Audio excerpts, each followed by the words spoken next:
اور B S C میں جو میرے ساتھ ہوا ہے نا وہ کمال، بالکل پوری طرح میں فیل ہوا اس میں. یعنی آپ یوں سمجھے کہ میری زندگی کا وہ حصہ انتہائی ناکام حصہ، اور میں نے اتنی ناکامی اور اتنی ناخوشی یا اتنا کیا کہنا چاہیے کہ فرسٹریشن دیکھی اپنی بے زندگی بسی. میں. ہاں بے بسی بھی کہہ لیں، بے بسی تو وہ تو خیر اور بات تھی، لیکن فرسٹریشن مجھے بڑی ہوئی کہ میں کیا تھا اور میں کیا بن گیا اور کتنا نالائق ہو گیا. اس نالائقی نے مجھے بڑا دربدر کیا. فادر اینڈرو چلے گئے اور میں اور میرا بھائی بھی ہم ان کے ساتھ گئے، فرانس گئے ہم. میں 10 دن کے بعد واپس آ گیا، بھائی میرا وہیں رہا، اور یہاں آ کے پھر کافی ٹھوکریں میں نے کھائیں، اور مجھے سمجھ آیا کہ یہ جو زندگی ہے یہ مذاق نہیں. کیونکہ جب میں کالج میں تھا تو سوچتا تھا کہ جو اگلا گورنر ہوگا نا پنجاب کا وہ میں ہی بنوں گا. بڑا اپنے آپ کو بڑے تکبر میں ہوتے تھے، لیکن اس کے بعد سمجھ آئی کہ یہ زندگی ایسے نہیں ہوتی. پھر میں نے نئے سرے سے شروع کیا، اور پھر بجائے بی ایس سی کرنے کے پھر میں نے بی اے کیا، پھر جرنلزم میں نے کیا، اور اس کے بعد میں نے پڑھانا شروع کیا. پڑھاتا تو میں اس وقت بھی تھا جب میں بھی انٹر میں تھا، تو ڈان باسکو اسکول میں مجھے جب میرے پاس وقت ہوتا تھا تو میں وہاں کوئی نہ کوئی کلاس لیتا تھا.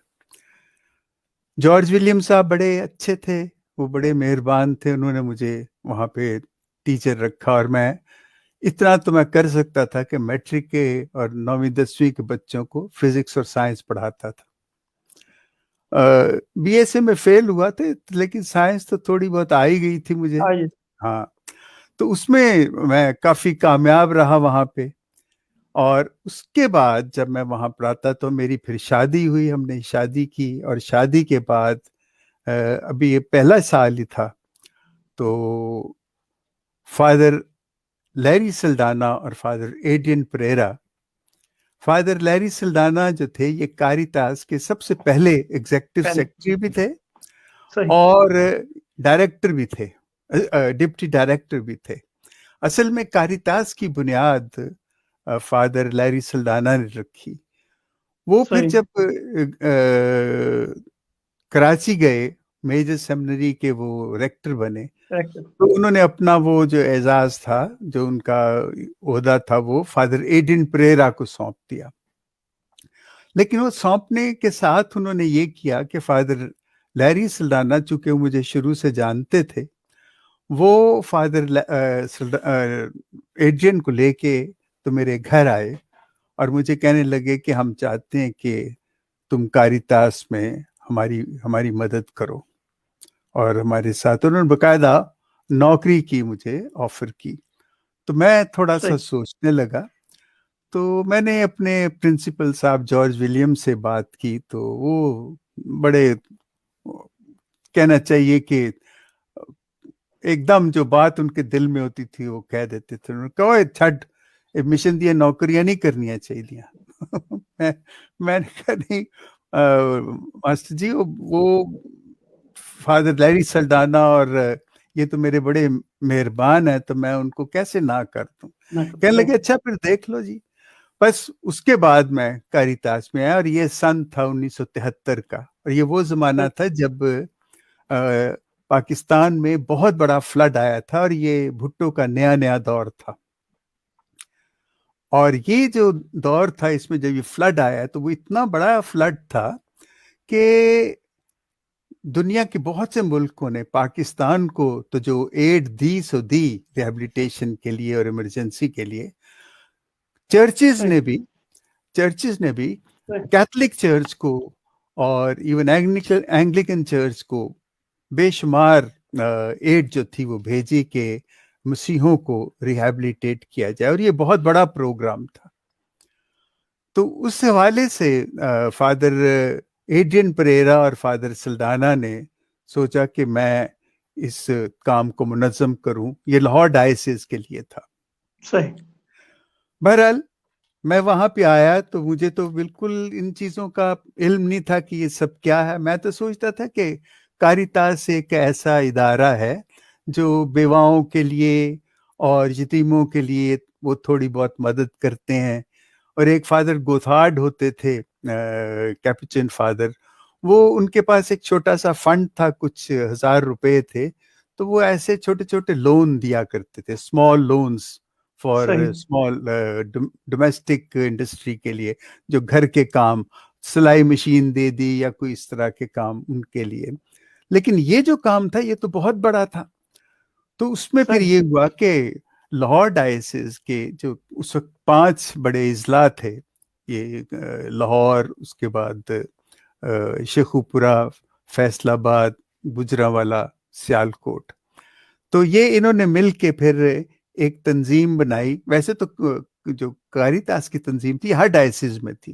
انہوں بالکل نے ضلعی لیول پہ وہاں سے نمائندے لے کے فادر صاحبان کے ساتھ مل کے ایک ڈائسیزن بورڈ آف کاریتاس بنایا، جس کے کام تھا یہ ریہیبلیٹیشن کا کام کرنا. تو اس میں پھر بڑا لمبا چوڑا اس میں لسٹیں بنائی، سروے کیا گیا، منادوں کے ساتھ جا جا کے ان تمام افیکٹڈ ایریا کو دیکھا. وہاں جو سیلاب زدگان تھے، ایک تو امیڈیٹ ایڈ ہوتی تھی، ایک ہوتی تھی لانگ ٹرم تھی یہ ریہیبلیٹیشن کی. صحیح تو اس میں پھر یہ جو سب سارا پروگرام بنایا گیا، تو لیکن یہ پروگرام بھی بہت ہی بڑا پروگرام تھا. اور یہ اب پورے ملک میں 6 کے 6 ڈائسس جو تھے پاکستان کے، ان سب کو یہ اس چیز کا اس بات کی سمجھ آئی کہ یہ کام اتنی آسانی سے نہیں ہونے لگا. لیکن اس کے ساتھ ایک اور اچھی بات یہ ہوئی کہ وہ تمام ممالک جو دنیا میں کیتھولک جو تنظیم کاریتاس سے متعلق تھے، ان صحیح سب نے پاکستان کاریتاس کی بہت مدد کی. صحیح اور یہاں پہ 1974-75 میں ایک سیمینار منعقد کیا، اور اس وقت بشپ اندریوتی جو تھے فیصل آباد کے، صحیح جی پال اندریوتی، وہ نیشنل ڈائریکٹر تھے کاریتاس کے. اور صحیح پاسٹل انسٹیٹیوٹ میں یہ سیمینار کیا گیا، اور دنیا کے بڑے بڑے جو ڈیولپمنٹ کے ماہرین تھے کاریتاس کے، وہ صحیح سارے کو سب کو دعوت دی گئی. اور یہ فادر بشپ پاندریوتی صاحب کی سرکردگی میں پھر باقاعدہ ایک مینیفیسٹو بنایا گیا کہ اس ریہیبلیٹیشن، نہ صرف ریہیبلیٹیشن فلڈ کی وجہ سے، بلکہ اور کاموں میں بھی، کہ کس طرح ترقی ہونی چاہیے اور کیا ترقی کا طریقہ کار ہونا چاہیے. تو باقاعدہ ایک 3 روزہ سیمینار ہوا جس کا نام تھا کہ لبریشن تھرو ڈیولپمنٹ.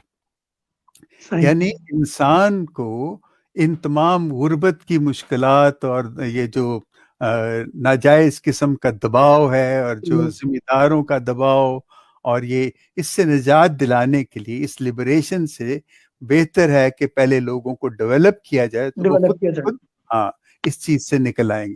یہ اس کا بنیادی تھا، لبریشن تھرو ڈیولپمنٹ. اور یہ وہ زمانہ بھی تھا جب آپ نے سنا ہوگا لبریشن تھیولوجی، جو چلو جی، وہ تھی برازیل وغیرہ میں، فلپینز میں، ارجنٹینا سری میں، لنکا. اور ہاں جنوبی امریکہ کے ممالک تھے نا، وہاں پہ جو امیر تھے، وڈیرے جو تھے، ذمہ دار لوگ، وہ غریبوں پہ بہت ظلم کرتے تھے، اور نسل در نسل انہوں نے ان کو اپنا غلام بنا کے رکھا ہوا تھا.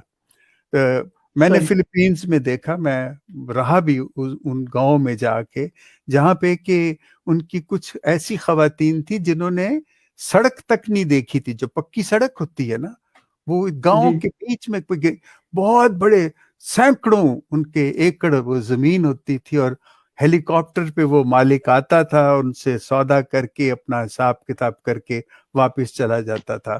اور وہ لوگ اگر کوئی وہاں سے نکلنے کی کوشش کرتے تھے، ان کو مار دیا جاتا تھا.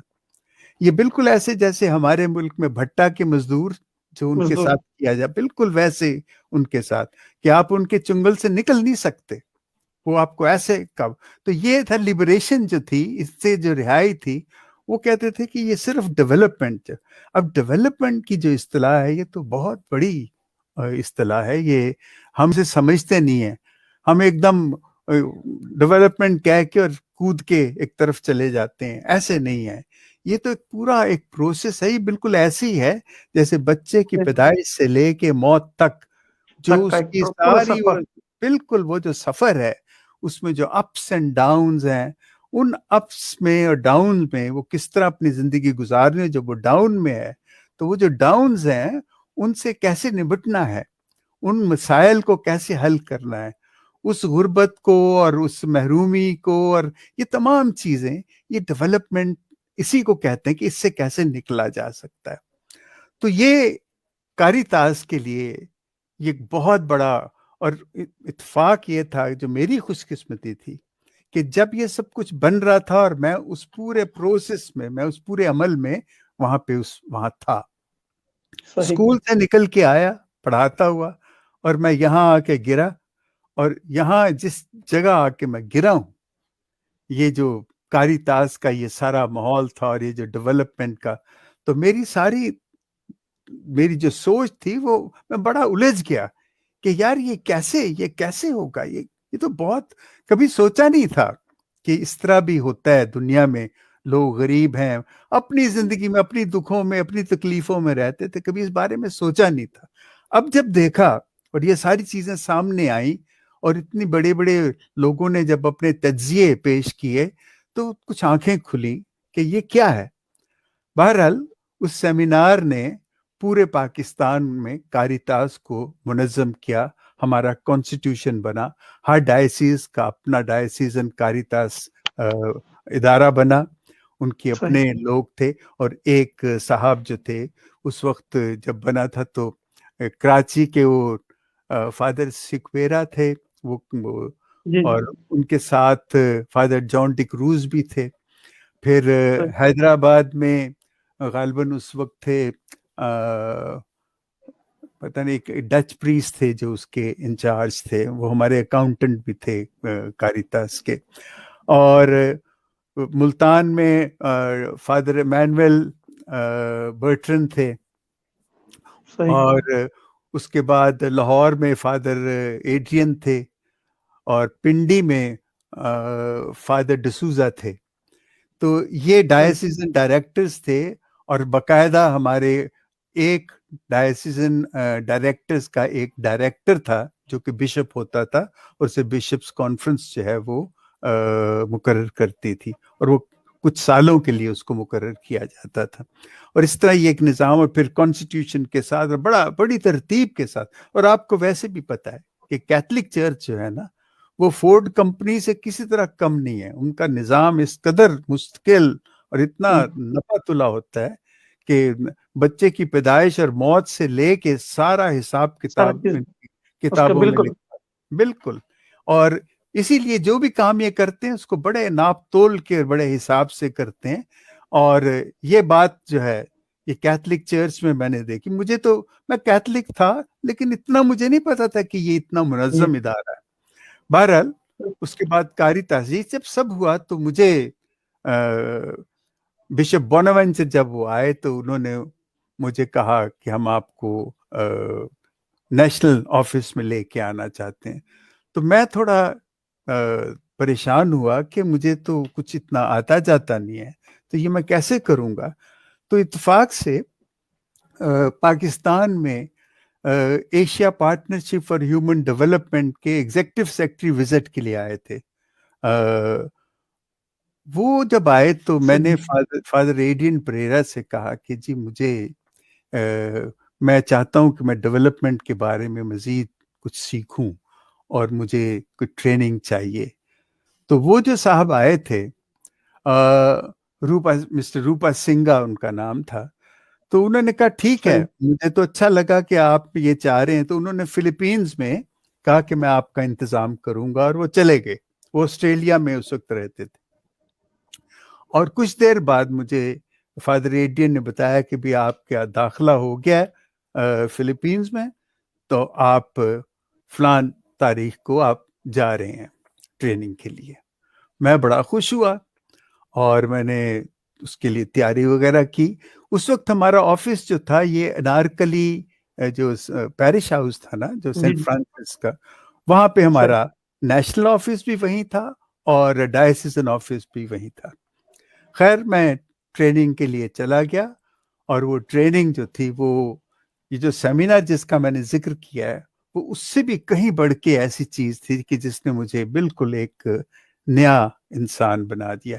کہ پہلا جو میں ڈیولپ ہوا، دیکھیں مجھ سے کسی نے پچھلے دنوں پوچھا تھا کہ ڈیولپمنٹ کیا ہے، تو میں نے اسے بتایا کہ ڈیولپمنٹ جو ہے یہ جیسے ایک لفافہ ہوتا ہے نا، وہ انویلوپ اسے ہم کہتے ہیں، تو جب آپ اسے کھولتے ہیں تو وہ ڈیویلپ ہو جاتا ہے.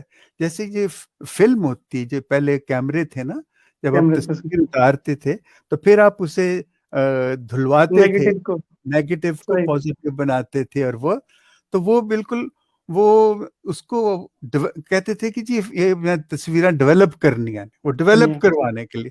تو وہ ڈیولپ یہ ہوتا تھا کہ وہ جو پلیٹ، جو سینسٹیو پلیٹ پہ جس پہ آپ کی تصویر ہوتی تھی وہ نظر نہیں آتی تھی، لیکن جب اسے وہ ہائپو میں ڈالتے ہیں، جب اسے وہ کیمیکل میں ڈالتے ہیں تو وہ تصویر جو ہے وہ سامنے وہ ڈیولپ ہو جاتی ہے، ڈی ویلپ ہو جاتی ہے. پہلے انویلپ ہوتی ہے، پھر ڈی ویلپ ہو جاتی ہے. ڈیولپمنٹ ہے نا، ڈیولپمنٹ اصل میں انسان کی جو اندر کی صلاحیتیں، جو اس کی پرتیں ہیں نا، ان کو کھولنا، ان کو ڈی ویلپ کرنا.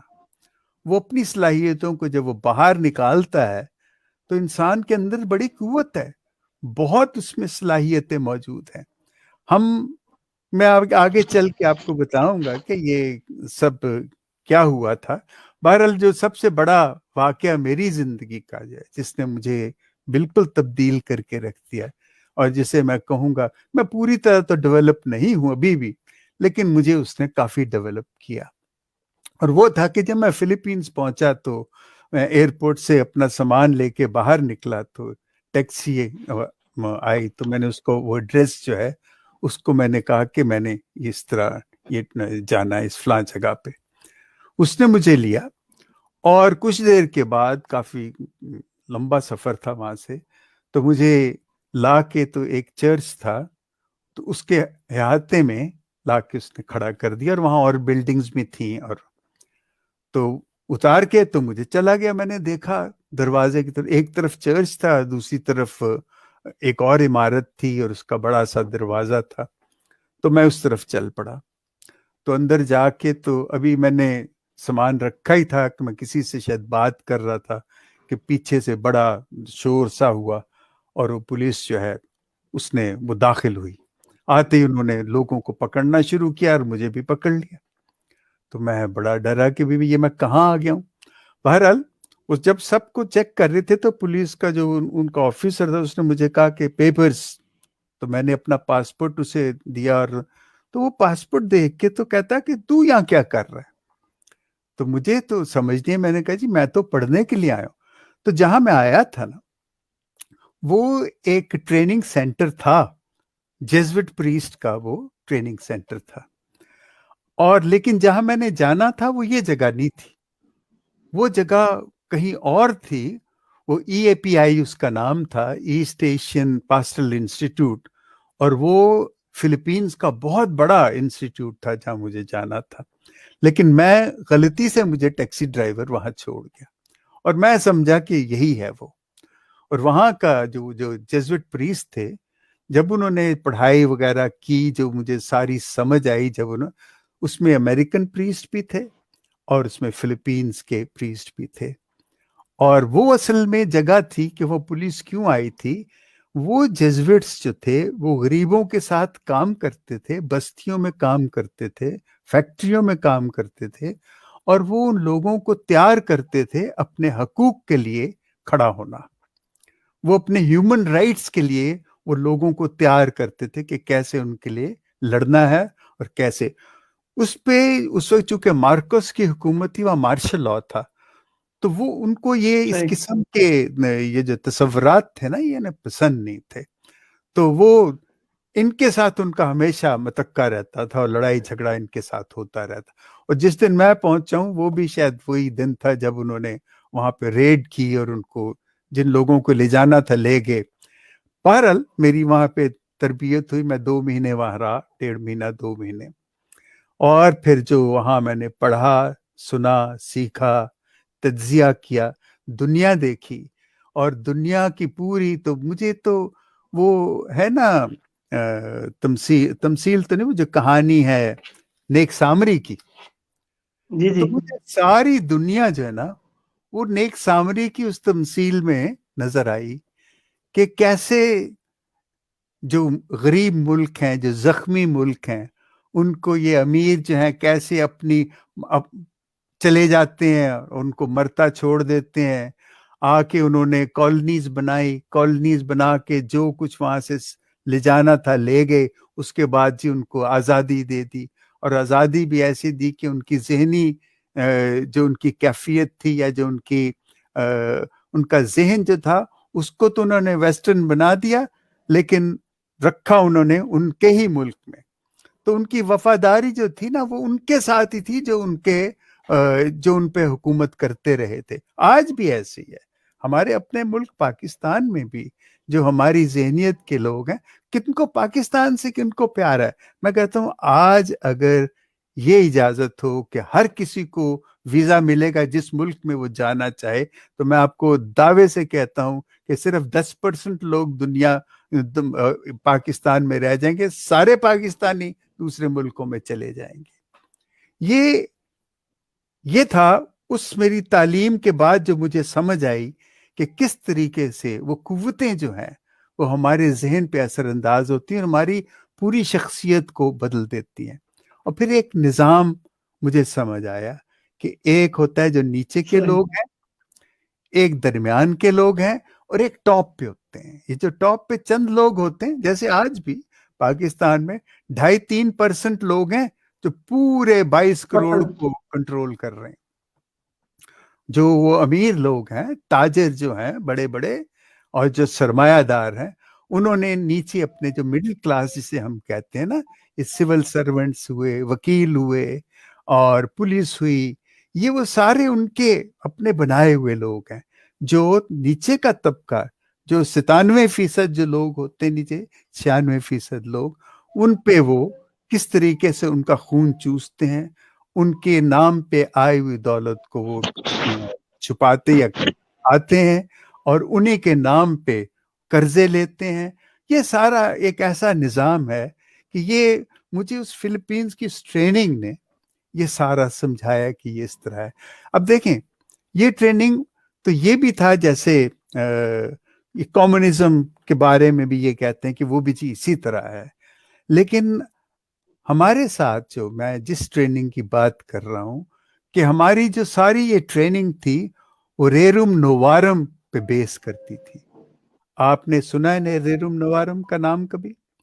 یہ ریروم نوارم جو جی ہے، یہ وہ آپ کہہ لیں کہ سوچ ہے جو پوپ صاحب تھے 1891 میں، انہوں نے کارل مارکس اور یہ ساری جو تحریکیں تھیں نا، ان کے مقابلے میں کیتھولک چرچ کی طرف سے اس سوچ کو یہ لے کے آئے تھے کہ انسان کو، ہر کسی کو جائیداد رکھنے کا حق ہے، لیکن یہ نہیں کہ آپ کسی کے پاؤں پہ پاؤں رکھ کے تو دوسرے کا حق ماریں اور اپنی دولت بڑھاتے جائیں اور ان کی دولت کم کرتے جائیں اور بالآخر ان کو اپنا غلام بنا لیں. اور یہ جو تھا کہ انسان کو انسان ہونے کا حق، یہ اس کی پہلی چیز ہے اور یہ دینی چاہیے. یہ ریروم نوارم کا بنیادی اصول تھا. یہ کیتھولک نے اس چیز کو، اس کے لیے وہ لڑائی کی تھی انہوں نے، اور بڑا محاذ کھڑے ہوئے تھے اس کے خلاف. لیکن بالآخر ہمیں سمجھ آئی. اس لیے دیکھیں، مجھے وہاں جا کے یہ تو پتہ لگا کہ امیر غریب کا فرق کیا ہوتا ہے. وہ تو پہلے بھی تھا کچھ، لیکن وہاں جا کے بہت زیادہ پتہ لگا کہ یہ جو حاکم ہوتے ہیں، جو محکوم ہوتے ہیں، ان کے درمیان کیا رشتہ ہوتا ہے، اور وہ کون سی قوتیں ہیں جو حاکم کو حاکم بنا کے رکھتی ہیں، اور وہ کون سی قوتیں ہیں جو محکوم کو محکوم بنا کے رکھتی ہیں، جو غلام رہتے ہیں اور جو مالک رہتے ہیں. یہ کیسی قوتیں ہیں جو ان کو اس طریقے سے رکھتی ہیں. لیکن اس میں جو ہمیں سکھایا گیا تھا کہ یسوع جو ہے وہ ہماری زندگی کا مرکز ہے، اور اس کی جو قربانی یہ جو گناہوں کی قربانی کا جسے ہم کہتے ہیں، یہ گناہ کیا ہے؟ یہ سوشل سن ہے کہ آپ ایک بھوکے کو تو روٹی دیتے نہیں ہیں اور خود کھاتے ہیں اور خدا سے بڑی دعا مانگتے ہیں کہ خدا شکر ہے تو نے ہمیں دولت دی ہے، تو ہماری دولت کی حفاظت کر، اور وہ لوگ بیچارے مر رہے ہوتے ہیں اور ان سے وہ زبردستی کام کرواتے ہیں اور ساری چیزیں. یہ جو جی یہ جو اس طرح کا جو نظام ہے نا ناانصافی کا، یہ یسوع ان کے خلاف لڑتا تھا. یہ تھا ہمارا کمیونزم میں کرائسٹ ہیز نو پلیس، وہاں پہ یسوع کا کوئی مقام نہیں ہے. لیکن ہم جب آئے اس میں، جب ہمیں سمجھ آئی تو ہمیں پتہ لگا کہ جس طریقے سے یسوع کی جب تک ہمیں وہ جو کمپیشن ہے، وہ جو کمٹمنٹ ہے جیسے یسوع کی تھی نا، اگر وہ ہم میں نہیں ہے نا تو ہم غریبوں کے ساتھ کام نہیں کر سکتے. ہم غریبوں کے لیے کام نہیں کرتے، ہم غریبوں کے ساتھ کام کرتے ہیں. وہ ہم اس وقت تک نہیں کر سکیں گے جب تک ہم یسوع کو پوری طرح انڈرسٹینڈ نہیں کرتے کہ اس نے کیا کیا تھا، اس کی تعلیم کیا تھی.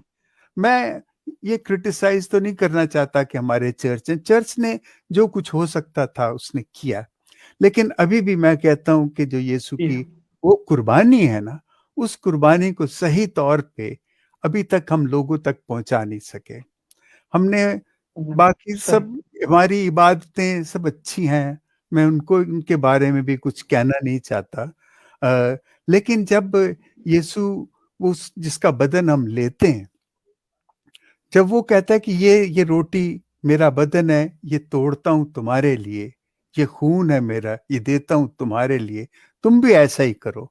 تو ہم ایسا کیا کرتے ہیں کہ ہم جا کے وہ پاک شراکت تو لے لیتے ہیں، لیکن ہمیں یہ نہیں پتا کہ اس نے تو کہا تھا کہ جیسے میں توڑ رہا ہوں اپنا بدن، تم بھی توڑو، جیسے میں اپنا خون دے رہا ہوں تم بھی دو. یہ قربانی جب تک تم نہیں دو گے تم میرا حصہ نہیں بن سکتے. اس نے ہمیں اتنا زبردست طریقے سے اپنے ساتھ ملانے کے لیے، اپنا بنانے کے لیے، ہمارے جسم کا حصہ بننے کے لیے اس نے کہا یہ وہ طریقہ ہے. لیکن ہم نے اس کو عبادت کا حصہ بنا کے جو عملی زندگی تھی اس سے الگ کر دیا. جان بوجھ کے کیا یا اس پاکیزگی میں کیا یا اس کے احترام میں کیا یا ان دعاؤں میں کیا، ہم نے بس اس کے ساتھ وہ سلوک ہمارا ناجائز ہوا یسوع کے ساتھ جو ہمیں کرنا چاہیے تھا کہ جس طرح اس نے اپنی صلیب اٹھائی ہمیں صلیب اٹھانا. اب صلیب اٹھانے کا مطلب تو یہ نہیں کہ آپ جا کے تو مر جائیں، اور صلیب اٹھانے کا مطلب تو یہی تھا کہ ہم کس طرح، جیسے یسوع کہتا ہے کہ اس روٹی کے کھانے سے میں تم میں آتا ہوں، تم مجھ میں، ہم سب ایک ہو جاتے ہیں.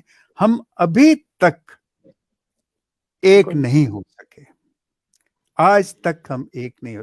یہ تعلیم میں نے وہاں فلپینز کے اس میں پائی کہ جب تک ہم ایک نہیں ہوتے، یسوع کے ساتھ ایک نہیں بنتے، یسوع کے بدن کو جب ہم لیتے ہیں اس کے بدن کا حصہ نہیں بنتے، اس وقت تک ہم کچھ بھی نہیں کر سکیں گے.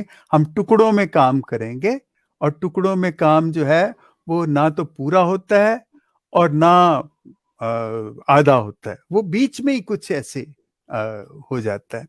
بہرحال وہاں سے جب ٹریننگ میں میں آیا تو میں بڑا بھرا ہوا تھا، اور بس مجھے تو ایسے تھا جیسے ایک گھوڑا ریس کے لیے جب اس کو لائن میں لے کے آتے نا تو وہ زور لگا رہا ہوتا کہ بس مجھے چھوڑ دو، میں نے دوڑ لگانی. چھوڑ دیا. تو میں جب وہاں سے واپس آیا تو بس میرے بھی ایسے ہی تھا کہ میں نکل پڑوں اور بس دنیا کو بدل کے رکھ دوں. اور یہ جو سوچ وہاں سے میں لے کے آیا تھا کہ 1 منٹ میں گلاس میں گھول کے سب کو پلا دوں. لیکن دوست اتنی مجھے مایوسی ہوئی، میں بہت بیوقوف تھا ویسے بنیادی طور پہ بھی. تو مجھے بہرحال پھر میں نے سوچا کہ اب میں اس کو کس طریقے سے کروں. میں نے بڑا سوچ کے پھر پلان بنایا کہ کیا کرنا چاہیے، کیسے کرنا چاہیے. تو میں نے ایک پروگرام بنایا، اس کا نام رکھا salt, social awareness and leadership training. اور سب سے پہلا جو سالٹ پروگرام، یہ پروگرام تھا، یہ فادر بونی مینڈس صاحب کی مہربانی سے انہوں نے مجھے، اصل میں فادر بونی مینڈس اور فادر ایڈرین پریرا، یہ 2 وہ حضرات ہیں